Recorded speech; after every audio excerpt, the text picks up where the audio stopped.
Welcome back. Hi, welcome. Hope you're doing well. Hope you're having a good meal or a good drive or a good walk wherever and whatever you are doing today. Yes, welcome everybody. Today, we have a variety of topics to go off of and discuss.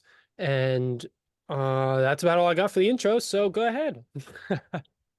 Yeah, a lot of things have been bothering me, especially uh, first of all, watching things on YouTube. I think it's kind of causing a panic. It might be deserved, it might be informative, but it can cause a panic. Basically, there are a lot of videos that are indicating that because if I'm interpreting this correctly, China and a few other countries have been hoarding gold and the precious metals, and that we don't have enough of it, and that we're printing paper that isn't worth the paper it's printed on. It's papers That, backing paper. yeah, paper Yeah. backing paper. It's like a wave of paper. When we need more money, we send out a new wave of paper. And that whether it's true or not, they're telling people that the government is going to uh, have to do something uh, with the paper money, with the interest rates to protect it, that China and some of the other countries may not use our US currency as a standard, and they may go to the other standards, silver, gold, who knows, maybe crypto. And that would be a problem. So there are many things that are being discussed that can make the average person nervous, uh, that their money that they've saved so long, uh, with the inflation the way it is, they know they're not buying as much. I mean, some inflationary items that we use every day are up 30%.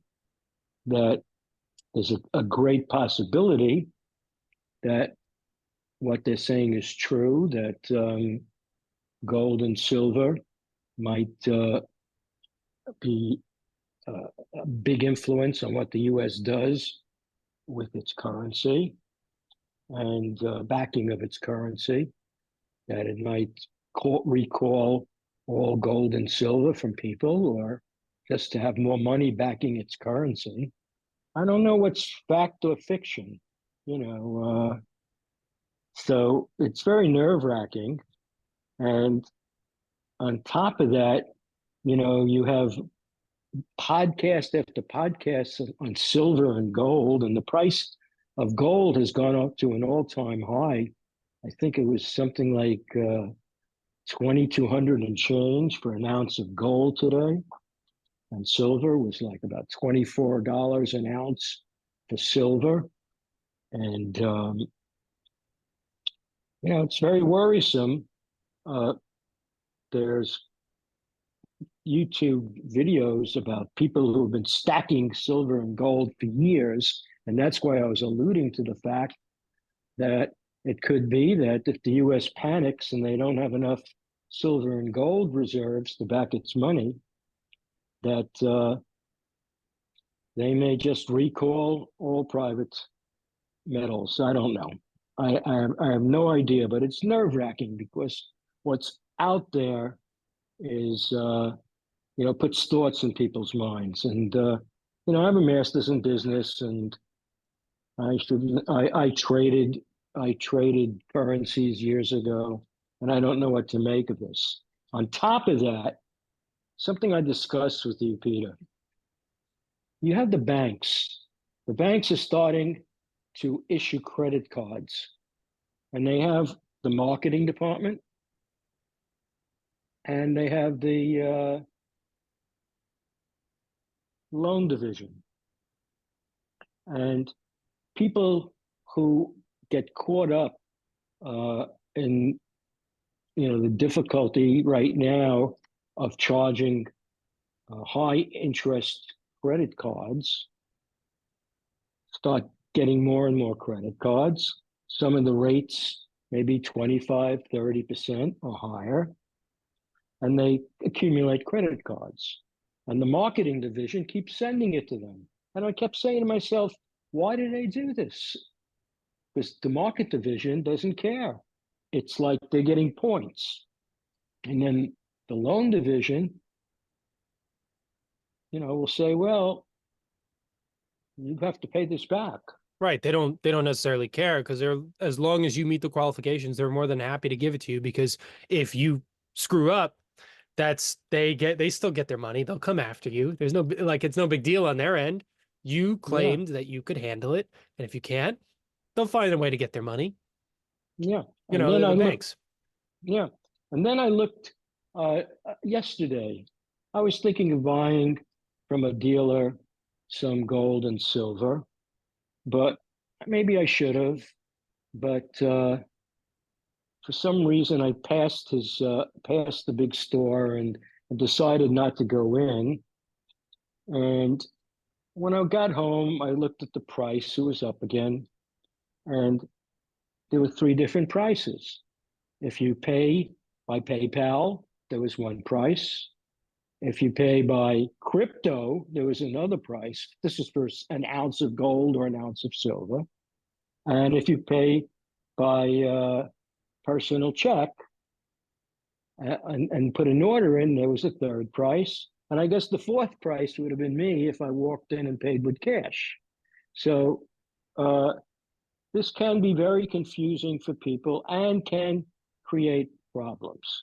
I just hope that all these videos where they say our economy is going to crash is not true. I just hope so. So let me attack a little bit of this for you, just so that, especially also for the listeners as well, to fully understand. Couple things. One, part of the reason why they have different prices for those different things is because, one, PayPal takes a percentage of the money just for using the platform. I know this because I get paid from the company that pays me when I do their content. They pay me via PayPal, and it's not like a business expense. PayPal just takes like whatever, 1 to 5% just because you use their platform. Uh, and so it would be understandable if the company has to raise their price because they have to compensate for that percentage. Like if you get paid $1,000, but they're like, it's like 1,000 and change, right? But there's a percentage that PayPal takes off. That could be upwards of $30, $40 loss. That's a lot of money for a company, right? Yeah. So for a sale like that. So that's that. Oh, hold on. Got a candy in my mouth. It's a Ricola.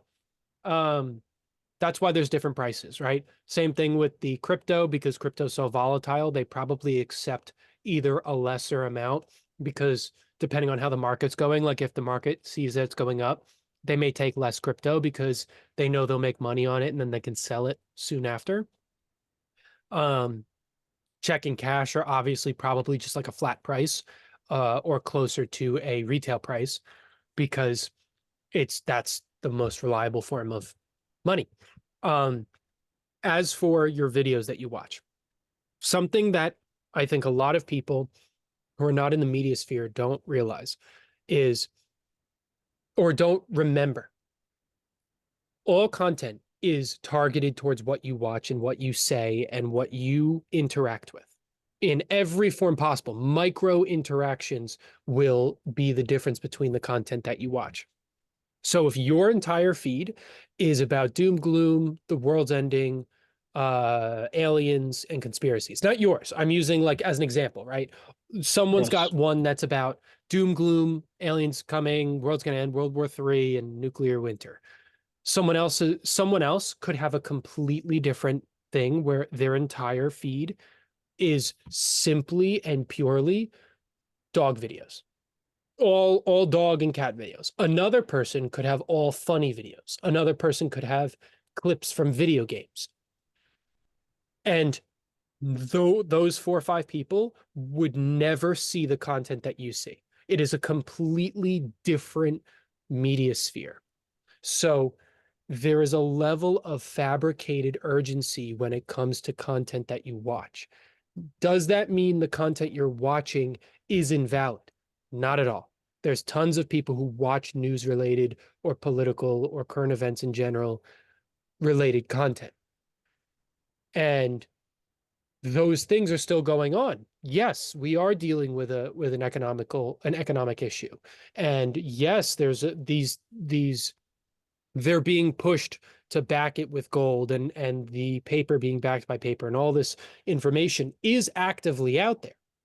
But is it as concerning as I just lost the word, as anxiety inducing? Is it as urgent? That's the word. Is it as urgent as it actually is? Because it may feel extremely urgent that you have to do this now. Is it in actuality? Probably not. The reason it feels like that is for two reasons. One, urgency and conflict sells. Urgency and conflict is what will get you to continue to watch all forms of that content. The news figured that out decades ago. That's why we have 24-hour news, and you never see anything good hit the news. It's always someone dying, a fire, a war, politics, same thing. Notice how all politics is never positive. It's always fighting, because that's what gets people watching. It gets people angry, it gets people reactionary, and it gets them fearful, it gets them urgent, and they need to stay and finish. So social media is all about urgency when it comes to that. Number Yeah. two, And you, yeah, that urgency is amplified tenfold because you have your own customized feed of content, advertisements that are also trying to get you to feel urgent and anxious to buy their product, but also mhm, the content that you are receiving is designed for you. So you are right, purely getting what you are looking for. And so right. Other, even when you may physically feel like you want to break from that, it's going to keep pumping out that other content because that's what's getting you to react. So with that being said, and more so to just sort of bring a little leveling to this, is, are those things urgent, or are they things we need to be talking about? Absolutely. Are they things that are going to cause the end of the world or end of US in the next month to 6 months? Probably not. It's yeah, something we should focus on. Absolutely. It's something we should talk about. It's something that, yeah, by all means, the concept of buying gold or buying Bitcoin or whatever, pay attention to it. But yeah, but it's not gonna happen overnight. yeah. So basically, a lot of people don't know what you just said. They think that when they're going on YouTube and they're seeing these videos, everybody's seeing it, but it's not. It's geared to them. Right, exactly. Because that's how the algorithm on every platform works. Yeah. If the algorithm can figure out what you like more, it will do that, because the point is to get you to stay on the platform longer. And so it doesn't care if you are enjoying or hating, so long as you're on the Mm, platform. If your content is all stuff that gets you angry, upset, and anxious, but you doom scroll, you are anxiously looking for the good content instead of searching for it, you're just hoping it comes up on your feed. yeah. That's literally by design. That is Yeah. by design. It is creating that doom and gloom scrolling system so that you continue to stay on their platform and give them advertising eyeballs, and stay on the platform so they can sell your eyeballs to more advertisers and so forth. Yeah. You, to break that cycle, you either got to get off or actively search for it, actively Excellent. participate. So Excellent point. with Excellent that, point. yeah. So I would, that's I'm not trying to take over the topic, because I know I want to keep hearing what you say, but I wanted to dissect that a little bit to bring that sort of to the prefrontal cortex of those who are not in the media sphere and don't always fully understand what it is and how the algorithm works. The Right. content that you watch, no one within 100-mile radius could be watching what you're watching. They could be, but they may not be. So don't ever think that just because what you're watching, everyone else knows about, even if it's got 5 million views. There's 7 billion people on this planet. 5 million views is nothing. on top of the fact that there's probably a lot of robots in there that are watching it, that are not really actual people. So, Yeah, so I hope people listen to what you just said. Also, I just want to make another point. It's great when the gold and silver and platinum and crypto go up. Uh, I don't know with crypto, but I know with the metals, when you buy coins or if you buy the physical silver um, bars, you have to pay the dealer a premium. So, when it's going up the price and you're making the profit, it's covering the premium you pay on the buy. But if it's not, it's a big premium that you got to pay them. And then what you're buying, you have to be really buying to hold for a long time because there's a premium when you sell also. It's like the stock market. So people get excited, they'll buy gold or silver and they'll make, if they have money, they'll, make a few $1,000s and they'll sell it off. This is not to be done that way. It's to be held long term if they decide to do it, because otherwise they'll get crushed with the premiums going both ways. Also, with the credit cards, my opinion is this: you should never have more than 3 credit cards and one really good one that you use, and don't get caught up in the transfers where they tell you that you're can transfer money for a year free, but it's going to be a 5% transfer fee, and that's it. Got to be very, very, very careful because something unoccurring that you didn't figure to happen can happen, and you can wind up uh, in trouble. Uh, Also, a lot of things that affect um, how our market is going, stock market, um, false inflation, real inflation, uh, is what's being reported. You've said this all along, and we did it in our video that politicians are nothing but legalized crooks. Um, what is being reported by the news channel? It's entertainment. It's no longer fact or fiction. They'll report any facts that they think they are facts, but they may not be facts. They may say, oh, we're going to hit a very bad time of inflation or a very bad time of recession. And this also will affect the prices of gold and silver and such. Um, Also, we have an election coming up. and before we get into the election, we're gonna take a pause real quick, a little shiwi break. Be right back. Okay, we're back. Sorry. I keep calling it a shiwi break, and that's from when I used to watch Ryan Higa's podcast. They used to call it a shiwi break. So I think it was a shiwi break. Anyways, doesn't matter. Sorry, keep going. Yeah, so there's so many negative things right now in the news, and we don't know what's fact and what's fiction. We get a title, what's happening in Gaza, uh, and then we get different viewpoints. We get a title, immigration. Um, all these immigrants are coming in. They're living in the streets of New York and California and Arizona and Colorado, supposedly. And then we get the supposed facts. And like you said, if you tune in to these reports, now you're going to get all these reports like you would when you tuned in about gold or silver on YouTube. You'll get all the news reports on immigration. You'll get all the news reports on Gaza, what's happening in Israel.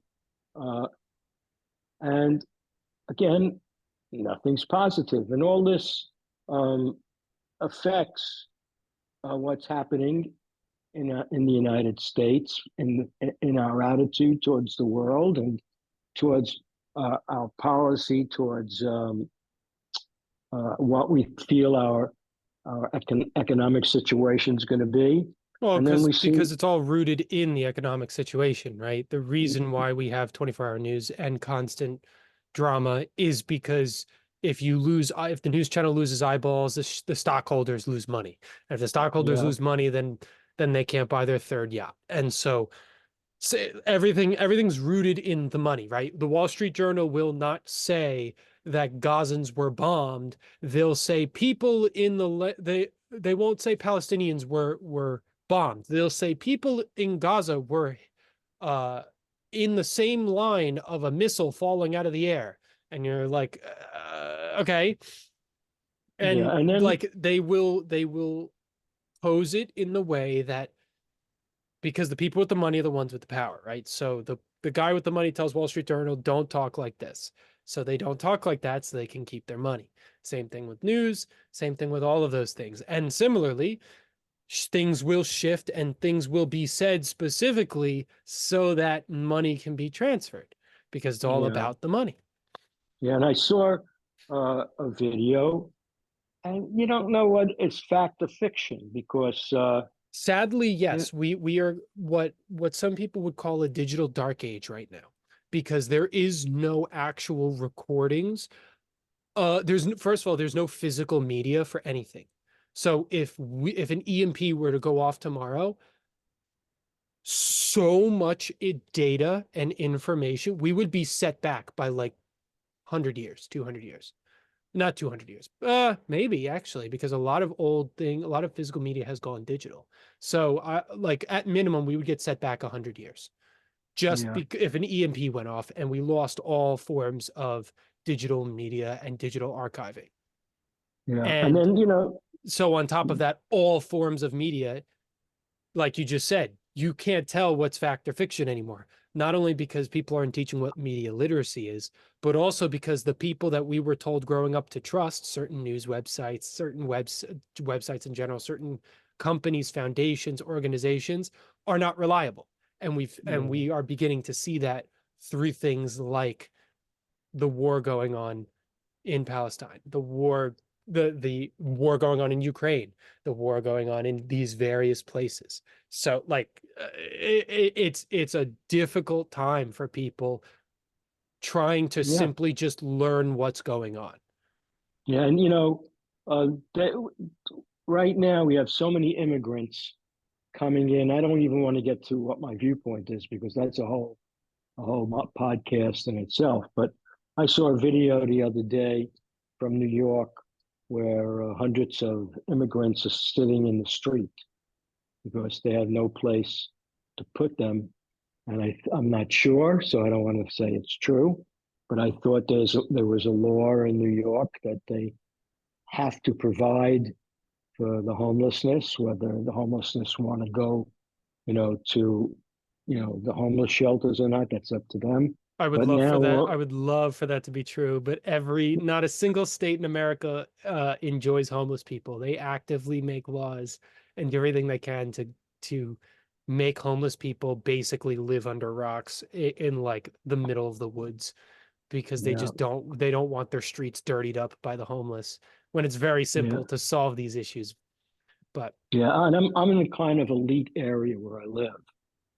Um, and to be very frank, to get to me, you have to go over a few bridges. mhm. And to get to where I live, there's always at some time or another a police car on the bridge or patrolling, and they prevent homeless people from coming to live on the beach, whereas not the case in certain other parts of the United States. And I know Florida has received a lot of immigrants that have become homeless, but our great governor, and I say that in jest, I think has been shipping some of them out and to other places.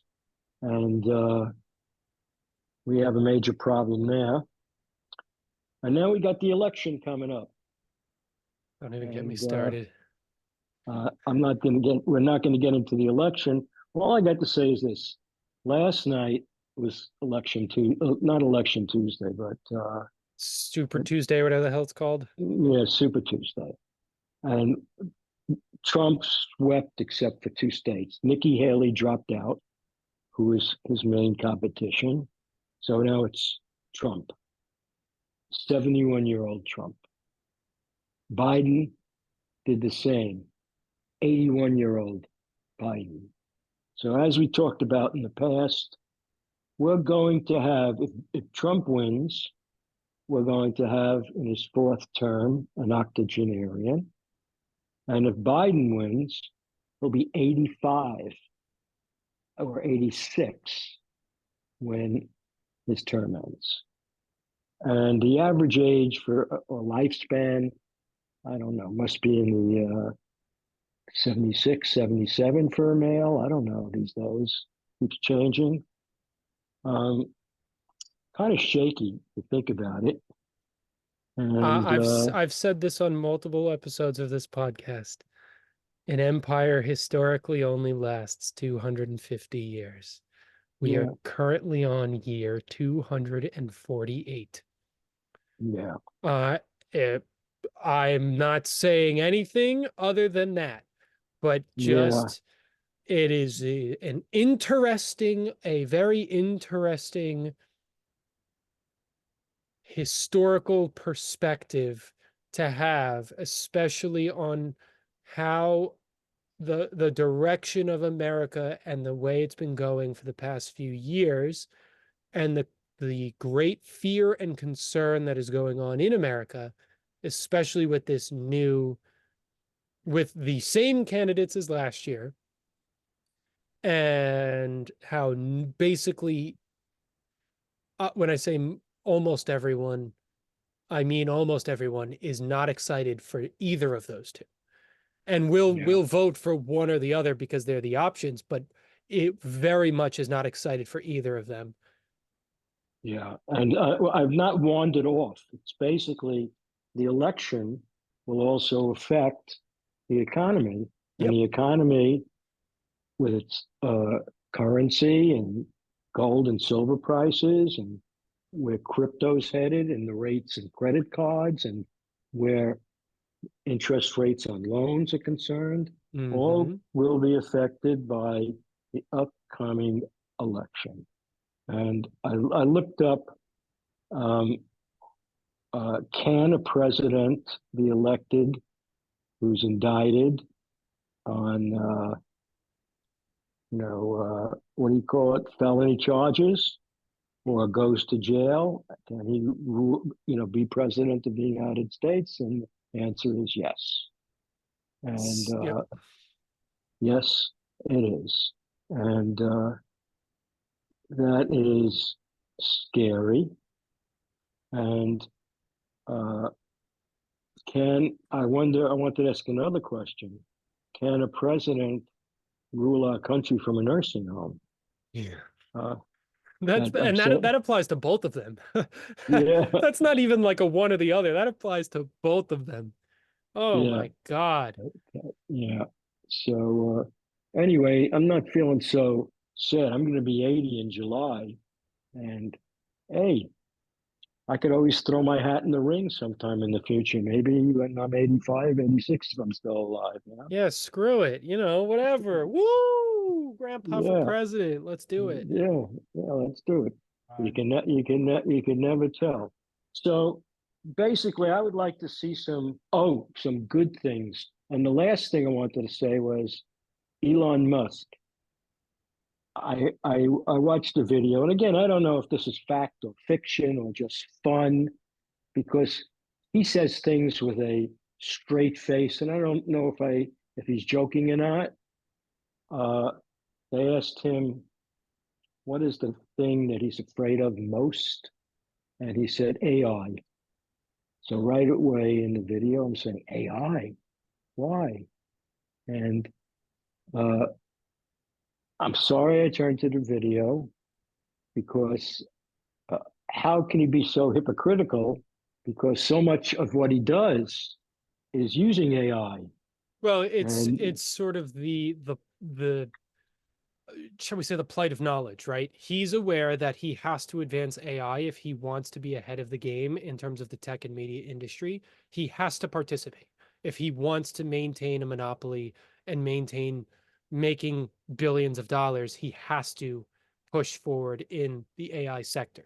Simultaneously, the concept of bringing forth AI robots and furthering AI tech will democratize a lot of things that him and people like him currently hold power over. Because truly, one like you, if we develop robots that can do all of retail services, they can do the cash register, they can make your coffee, they can fold your clothes, that puts every person who works at a mall out of business. Every person, because now it is strictly just workers in the mall made of robots. Now we Mhm. can add that to also any restaurant. If we Mhm. already have robots that can walk, all we have to do is get them to be able to carry certain food. So we're now, Yeah. oh, the entire restaurant industry, the entire retail industry, all of those people are either youth trying to make their way in the world or people trying to pay bills. Where do they go? Where do they go? What are Yeah. they going to do? Yeah. We now have to then have a discussion of redesigning society economically in general. And that's going to require a shift of power and a democratization of certain aspects of life that we don't have right now. And that, or everyone becomes like a prisoner and a slave to the five people who own all of the AI robots, and we just like mine coal for the rest of our lives. But Yeah. either way, something like that's my guess as to why there's a fear with AI, because it it is in the future has the potential to take a lot of things away. Yeah. And all this change, this, you know, the use of the election, uh, AI, in our day, in my day, uh, we used to say, please let there not be a war. We had World War One. I wasn't alive. World War Two. I was born at the end of it. The Korean War. I was here. Vietnam, Vietnam. Iraq Uh, War. yeah, all that I was here, and that all affected our economy. So all the things, I'm not just getting away from currency and interest rates and such. All of this, plus the elections, will affect the currency rate. And China is really waging war. China and Russia, they are trying to gather as much of the currency as much of the gold and silver that they can, stockpiling it to disorganize our, paper money. So I have said for years that that could be a problem. That as soon as the World Bank or any major countries decide they don't want to use us as the key for their economy, the American dollar, U.S. dollar, we could have a problem, and that is a war in itself. So let's take what the very important information that you said. Uh, don't start clicking on things that you think, oh, are informational, Well, don't and keep. panic. That's the Yeah, don't key. panic. Yeah, That's the key. The same way a scammer gets you to give your credit card information up over the phone is the same thing that's happening here. yeah, Don't and panic. yeah, Pause, and breathe, and yeah, then read up. That's it. yeah. And do not do not uh, take these offers. Don't have credit cards. Don't have more than 3 credit cards in your wallet because you're asking for trouble. Yep. So and hopefully we'll get some good news. I'm very interested in seeing which one of the presidential candidates gets so tired that he has to be hospitalized. Um, but we shall see. It's coming right up in November, so it's not too far away. And We'll I saw, we'll we'll have comments and coverage on it. Don't worry. yeah, I saw. I'm not even gonna get into it. I saw some interesting people that might be selected by the Republican Party for vice president and for the Democratic Party. And believe me, oh man, terrible, terrible, It's like terrible. football. Pick your favorite characters and bet on them. Yeah, it's So yeah, you're not kidding. It's like reading the same book over and over again, you know? yeah. So Abs ab absolutely. And with that, I have nothing more to add. You want to talk about something else? no, I'm good. This was a nice succinct one. I think this one's going to be a little bit on the shorter side, but that's absolutely perfect because I think it was a nice, succinct, solid one to go after. So, Okay. we'll see you in the next one. I hope you have a good rest of your day, evening, night, morning, bowl of cereal, walk, run, bus ride, drive. Yes, sir. Hope so too. Peace Think out. po pe Peace out, be well, and think positive. Good.